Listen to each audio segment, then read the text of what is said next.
هندي پوځ په ډزو دوه پاکستاني پوځیان وژل شوي. د نیوز پریس چینل لیدونکو سلام، وخت مو په خیر. پام وکړئ مهم او تازه خبر ته. د هندي رسنیو د راپورونو له مخې د هند او پاکستان ترمنځ په لنجمنه سیمه کشمیر کې د هندي پوځیانو په ډزو دوه پاکستاني پوځیان وژل شوي او یو ملکی وګړی ټپي شوی دی. بلخوا د پاکستان پوز په خبره کړې خبرپاڼه کې د دې خبر د پخلی ترڅنګ ویلي چې په دې پیښه کې یو پوځي وژل شوی، خو په ځوابي برید کې هندي لوري ته د درانې مرګ ژوبلې اړولو ادعا کړې ده.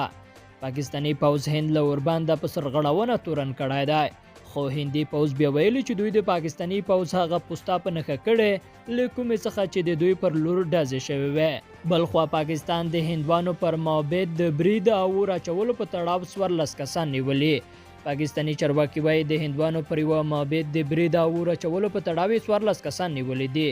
ځایي پولیس نن د ډسمبر 11 ویلي نیول شوي د هغو سلګونه کسانو له ډلې دي چې پرونی د خیبر پښتونخوا په کرک سیمه کې د هندوانو پر یوه معبد هجوم وروړ. په پاکستان کې هند لږکیو پر دې چلند نیوکه کړې او غندلی دی. د پاکستان فدرالي حکومت او ایالتي وزیرانو هم دا اقدام غندلی دی. په هغه ویډیو کې چې ټولنیزو رسنیو کې خپره شوې لیدل کېږي چې سلګونه کسان په مرتلونو د موبد ودانۍ ورانوي او له ودانۍ تورو لوخوړه پورته کېږي. د نیوز پریس چینل لیدونکو له ملته مننه، ښې چارې.